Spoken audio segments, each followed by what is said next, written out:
Hey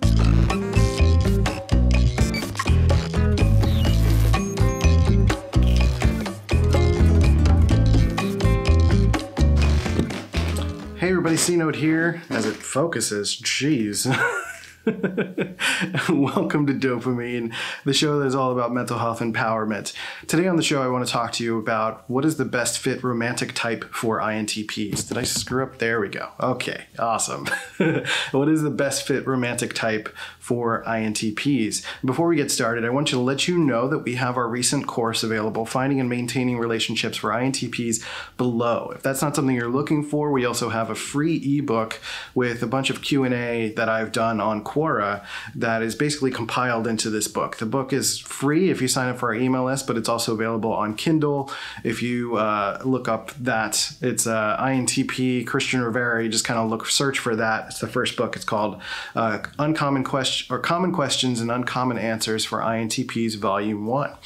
So go ahead, pick that up. That's only $4 if you want to support the channel. Otherwise, just sign up for things below. There's links and all the things. So I want to talk a little bit about what are some of the potential best matches for INTPs when it comes to romantic relationships.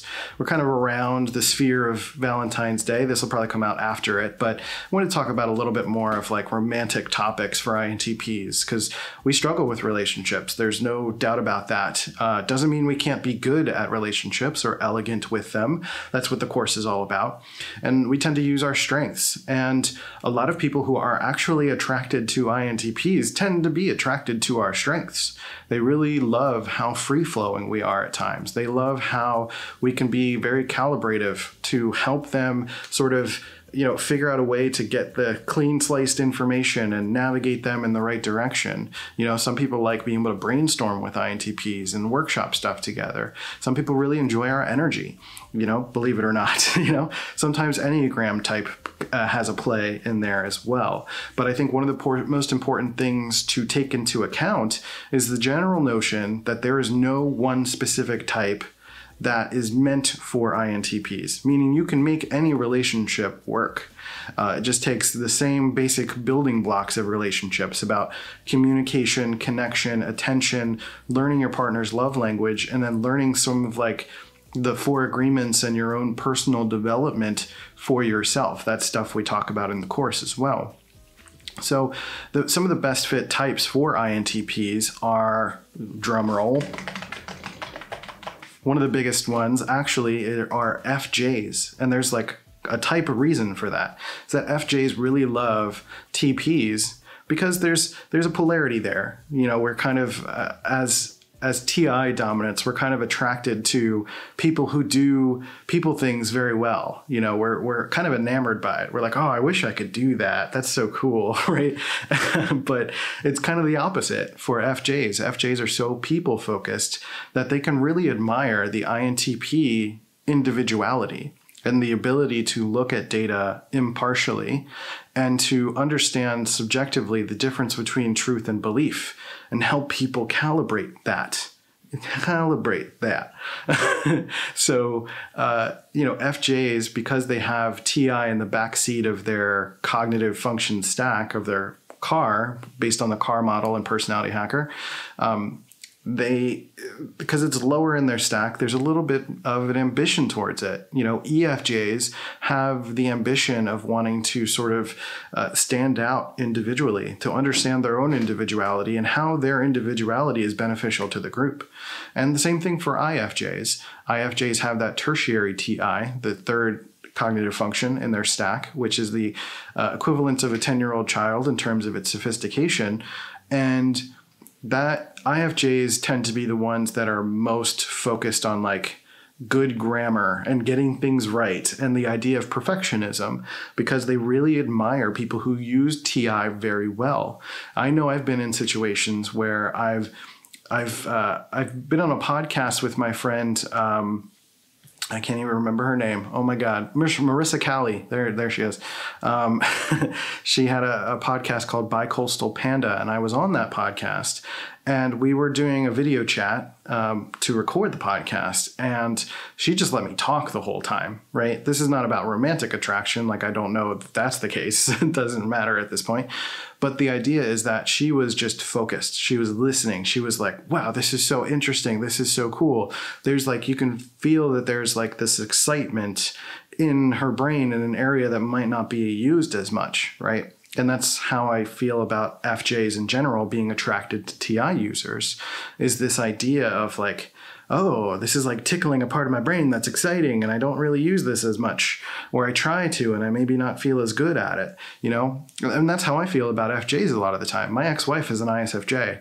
There's a very clear reason for that. She was just really great at people energy. She was really great at hosting. She was really good at taking care of people, making sure their needs were met. She also ascended, you know, the ranks at work really easily because she was just so good at vibing with everybody.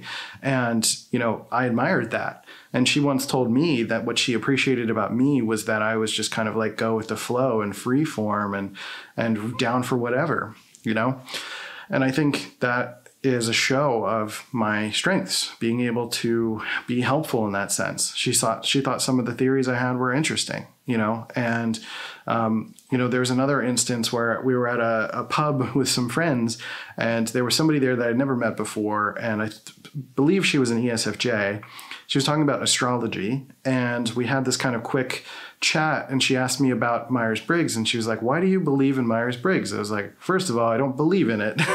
This is all information and experiential data. And I kind of went on a rabbit hole, and she like literally did one of these and was just like glossy-eyed and watching. And I was like, oh, that's uncomfortable. but, you know, Molly and I talked about it afterwards, and we're like, oh yeah, she was definitely attracted to you. So it's one of those situations where TI can feel like, because the world at large doesn't value our introverted thinking, that we can assume that nobody wants that, especially if you've never dated before or you're fairly young and you've only dated a few times, and it, you know, your introverted thinking was one of the reasons why the relationship didn't work. And I'm here to tell you that TI is a valued asset by a lot of people. It's just a matter of finding the right people who actually value that asset. So Molly is an ENFP, and she loves my TI. She loves that I ask good questions. She loves that I help her out. We brainstorm like crazy because she's an NE dominant. And you know, I help her with some of the logical figurings out of things. Like she just launched a Patreon. So if you go to the Darling Revolution on Instagram, there's links to all of that stuff. But I help her with some thinkery things. She helps me with emotional things. You know, like I'm struggling and I'm talking about my emotional experiences, and she will help me hold space for it and give me some suggestions as to what it is I need to do, or how what I'm feeling is valid. And that's incredibly valuable as well. So those are just a couple of minor examples of how different types really appreciate each other in different ways. You know, for Molly, I love the fact that she's so good at helping people get things done, but she's also really great at brainstorming, and she's really amazing at holding space for other people. And she's really working on, you know, balancing her own authenticity versus like the systems that she gets involved in. And she's always pushing and growing, and she's such a dynamic person that I've been with her for a few years, and she's like a different person than when I first met her, but still the same at its core in a lot of ways. And I just love all of the different facets of who she is. And that's interesting to me, and I love it. And it keeps it, you know, it keeps it all interesting. So I love all of those aspects. So being able to see that there are different ways that different personalities can appreciate each other is going to open up and remove some of the type bias that we tend to have. You know, I know a lot of INTPs are like, I wish I could find another INTP because then they would understand me. But also introverted thinking is its own thing. So everyone's going to have their form of introverted thinking. Doesn't guarantee that you guys will get along. And so it's the other way around also, right? Making the assumption that another TP might be the best match when it might not be. So the idea is to not limit yourself based on personality type. But the idea of personality type, the same thing as love languages, is that you use these as tools to help you understand yourself and the other person, to connect better, to have the opportunity to actually communicate, have a language to talk about, and share your experiences and share who you are. and then grow from there. So I think it's incredibly invaluable really, to use this tool, because it is a tool, to help you understand what type of person maybe you need a little bit of in your life. Maybe you're too loose and free form, and maybe an FJ would be nice. You know, you can maybe pursue that a little bit, but don't close your mind off to as many possibilities as possible, because there's a world of human beings. Somebody out there appreciates and loves you for who you are. It's just a matter of time. It's a matter of patience. It's a matter of loving yourself so that you can put the right energy out into the world. That's why watching these videos is important.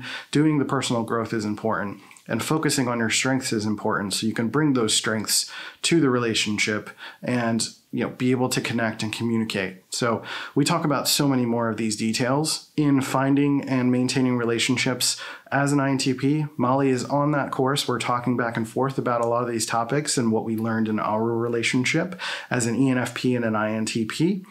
And I think that's incredibly valuable to kind of see and experience that. So go ahead and pick that up in the comment below. That's the first link there available to you.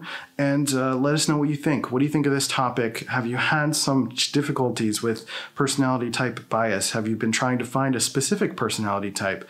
Which personality types have you found to have been attracted to you in the past? You know, so I've dated all sorts of different types: ISTJ, ENTJ, ISFJ, ENFP, an INFP, I think, in retrospect, I'm not really sure, but different personality types, right? Like you never know. And the one that seems to be clicking the most with me right now, and hopefully for a long time, is the ENFP in my life, and she's incredible. So it doesn't mean ENFP is the one for you, but it's very possible, and that's my experience. And your experience is going to be different. So with all of that said, I hope you go to dopamine.life and check out. We have other podcasts, we have articles, all sorts of things to help INTPs and anyone struggling with different mental health challenges to develop and grow their personality, to help them navigate the world. And you can hit me up at Let's Go C Note on all the social channels. You can feel free to reach out to me. I do coaching, connections, all of that stuff. We have classes on our Dopamine School. And then, you know, leave a comment, show some love, like, subscribe, share it with a friend, share it with a family member who might need to hear this about you as well, or share this with a potential mate, and you can just talk about it and have a conversation and see if this is something that clicks, right? So it's all very interesting. I hope this helped you and is helping you on your growth journey.